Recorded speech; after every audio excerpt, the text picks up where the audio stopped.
talk to me as I do my hair. "What's on today, boss?"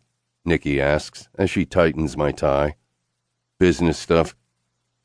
"I love business stuff," Heidi replies. "Say something boss-like to me." "You're fired." They both giggle. "Say something boss-like to me," Nikki says. Bend over my desk. I turn her away from me and lift her dress up over her ass. A thrum of arousal runs through me as I stare down at her tight ass up in the air. Ready and waiting. Go to fucking work. "Let's go," I snap as I rush from the bathroom. I hear a voice come from the kitchen. "Good morning, Mr. Miles." "Good morning, Miss Penelope," I call as I collect my briefcase from my office. I walk back out into the kitchen and she passes me my coffee in a travel mug. "You are undoubtedly the best housekeeper of all time." I smile as I kiss her cheek. "I know, dear." I'm not even joking. Miss Penelope truly is the best housekeeper of all time. If she wasn't 56 years old and already married, I would marry her myself. The girls come around the corner. "Good morning, Miss Penelope," they chime in unison. "Good morning, girls." She smiles. Her eyes come back to me and I give her a playful wink. Yeah, I know. I'm bad. We've established this 1,000,000 times already. "Time to go. Have a good day, Miss Penelope." "I will, dear. You too." We make for the door, and the girls chatter as we get into the elevator. When we get to the ground floor, I walk out the front of my building with them. Hans is waiting with my car. "Morning, Hans." I smile. "Good morning, Mr. Miles." He dips his head. "Can you take the girls home for me, please?" I ask him. "Yes, sir." He smiles. "Of course." "Morning, Hans." The girls both smile as he opens the back door of the limo. I kiss them each goodbye on the cheek, and they happily bounce in.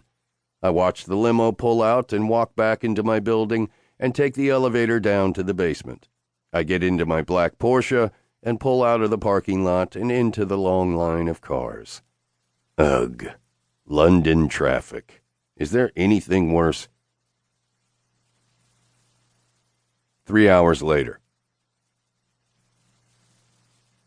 "And this right here," he points to a line on the graph, "this trend is what we're following. See how the overflow of the population—" I yawn, hardly able to keep my eyes open.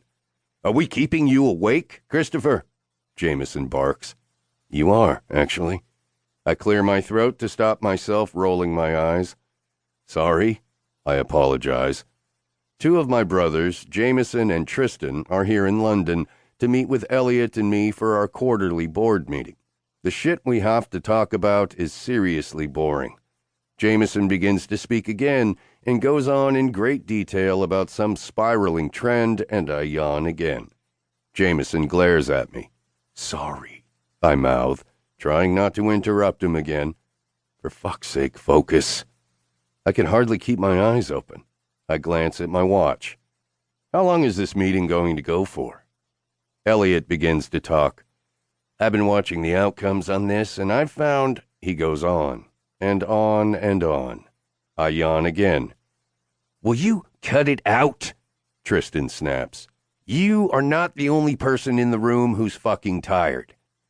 I glance up to see the attention of all 3 men fixed on me. "I bet Christopher's way of getting tired was more fun than yours," Elliot smirks. 100%, Tristan mutters dryly.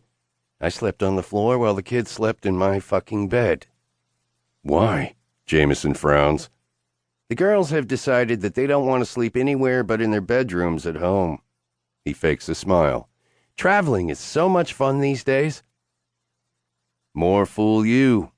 I give a disgusted shake of my head. "What's that supposed to mean?" Tristan snaps. Just... I cut myself off. "Just what?"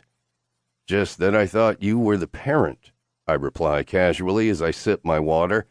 Why on earth would you let your child sleep in the bed while you sleep on the floor is beyond me. "Summer isn't herself. She has a cough." Tristan justifies himself. I wince back from him.